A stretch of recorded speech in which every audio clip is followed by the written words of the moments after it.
Bonjour et bienvenue, c'est pas une erreur, vous êtes bien sur la chaîne de Vélo Tout Tordu. Alors aujourd'hui, dans cette deuxième vidéo de la série Fox Factory, on va voir comment changer son amortisseur.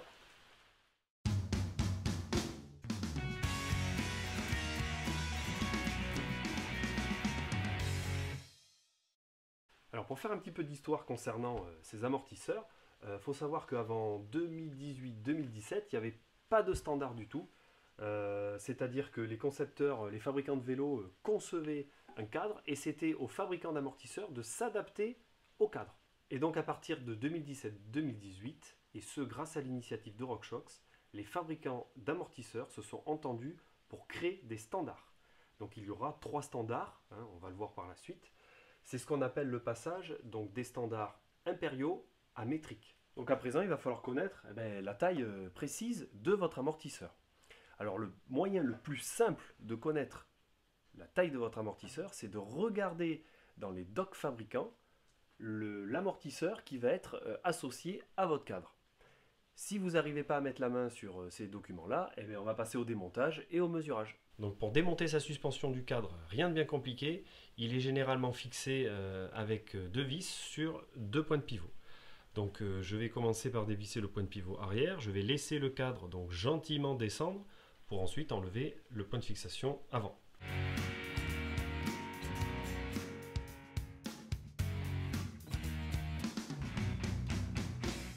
Donc nous voici avec l'ancien amortisseur démonté du cadre et le nouvel amortisseur.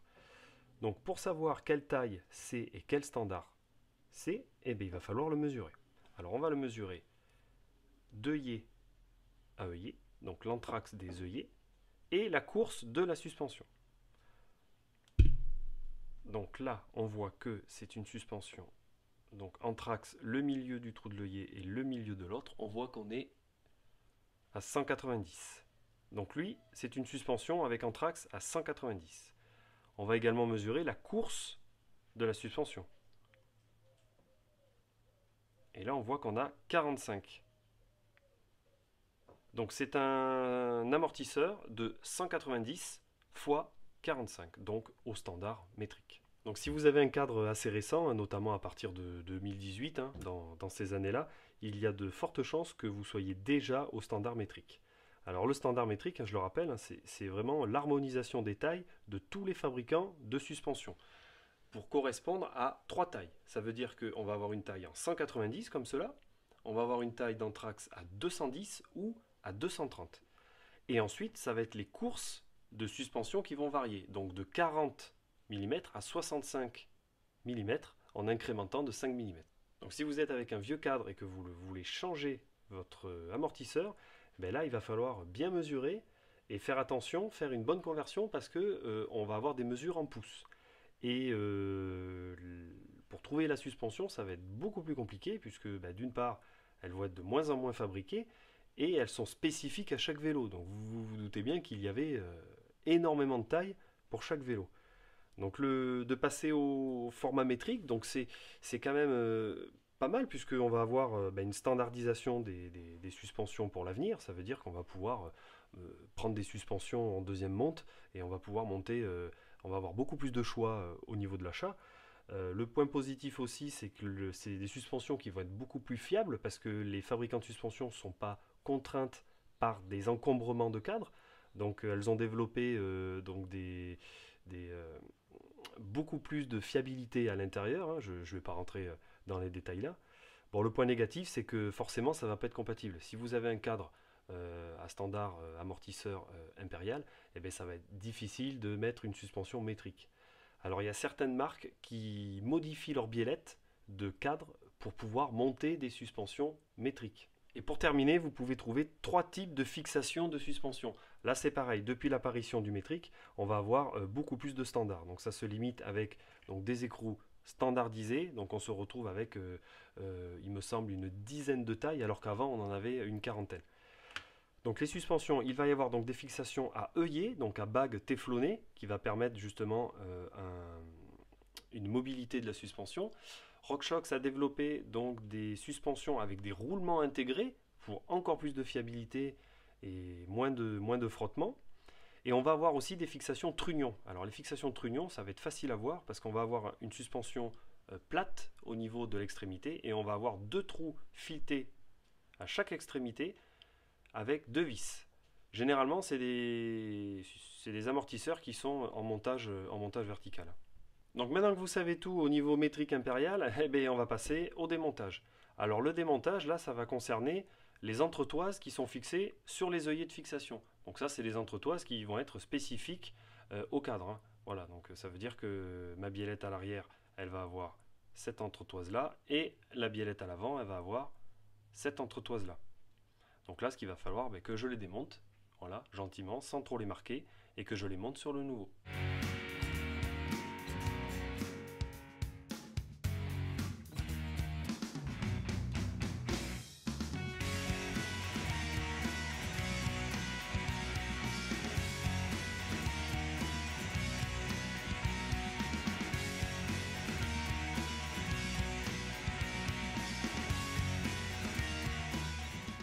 Donc voilà les entretoises de montée sur la nouvelle suspension. Donc comme vous avez vu, il y a des petits joints toriques entre les bacs téflon de couleur beige et les entretoises de couleur noire.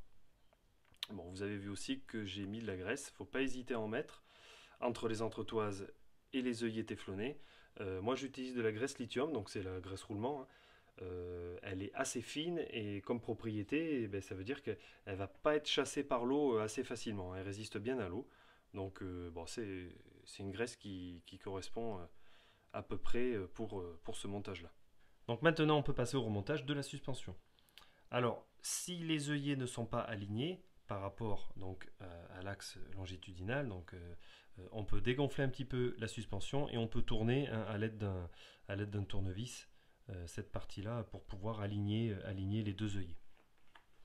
Donc on n'hésite pas à mettre de la graisse donc, sur les axes. Donc j'utilise également de la graisse lithium. Et on n'oublie pas aussi de serrer au couple. Puisque là par exemple je vais avoir un filetage qui va être moulé dans le cadre carbone. Donc si je serre pas assez, eh bien, je risque d'avoir quelque chose qui se desserre et détériorer le cadre. Et si je serre trop, eh bien, je risque de détériorer le cadre avec le serrage.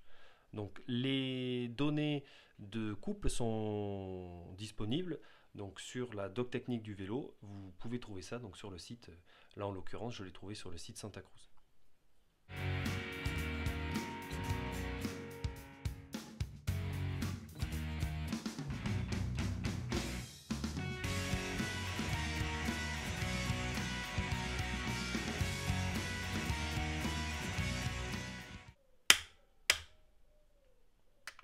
Et donc le constructeur me dit de serrer à 16 Nm. Donc on va pouvoir parler maintenant des réglages de l'amortisseur. Alors celui-ci, il a un petit réglage en plus, on va le voir, hein. Bon, c'est du Fox, donc on va avoir un réglage de compression avec la molette bleue et un réglage de rebond avec la molette rouge. Alors pour rappel, la compression, ça va être la vitesse à laquelle votre amortisseur va s'enfoncer, et le rebond, ça va être l'inverse, la vitesse à laquelle il va revenir à sa position initiale. Donc la compression, elle va se faire par donc, la molette bleue, avec une position, on va dire, ouverte, une position donc ferme et une position fermée. Voilà, donc on a une position entre deux qui peut être pratique pour du pédalage. Voilà. Une position donc, qui est fermée, qui est très très peu utilisée, hein. Voilà, si vraiment vous avez des tronçons de route assez roulantes, là vous pouvez le fermer. Donc en position ouverte, c'est on va dire le rôle de la suspension, hein, d'absorber les chocs.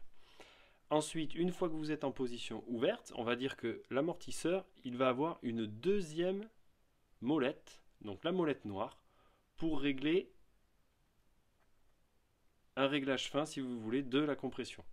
Donc le réglage 3, ça va être une position donc beaucoup plus ferme en ouvert que la position 1. Voilà, donc là c'est à vous de voir, hein, sur des tests terrain. Donc vous tirez la molette, vous passez sur 1, vous baissez la molette.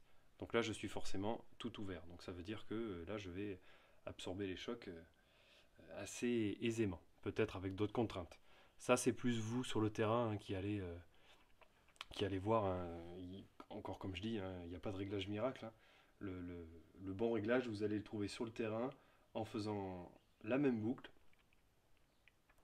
Et donc vous allez vraiment ressentir la suspension et ça dépend aussi surtout de la géométrie du vélo, hein. Donc c'est pour ça que Fox donc, préconise pas de réglage spécifique, mis à part pour le rebond, mais encore une fois, le rebond, c'est pareil, c'est en fonction de votre ressenti. Ce que je conseille, c'est vous comptez le nombre de clics, donc là je crois qu'il y en a une dizaine, donc vous vous mettez sur le 5e clic, voilà, et ensuite vous contrôlez.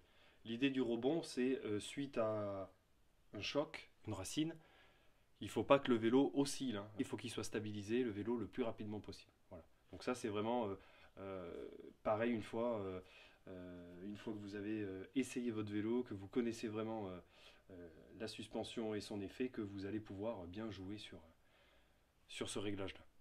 Donc avant d'aller rouler, il va rester une petite chose, donc la plus importante, c'est en fonction de votre poids, on va dire la pression d'air à mettre dans la chambre de votre amortisseur.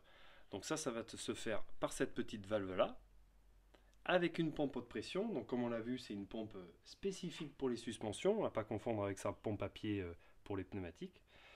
Et ça va se faire par le sag. Alors ce qu'on appelle le sag, ça va être une fois que vous êtes assis sur votre vélo et que vous avez tout votre poids avec votre matériel, votre casque et vos gourdes remplies d'eau ou votre poche à eau, il va falloir mesurer l'enfoncement de l'amortisseur. Alors là, on voit pas très bien sur ce modèle de vélo là, mais là il y a une petite bague, donc c'est un joint torique. Donc elle va être poussée par l'amortisseur quand vous allez être sur votre vélo, et vous allez mettre tout votre poids sur la selle, donc assis en levant les pieds. Vous allez remonter doucement.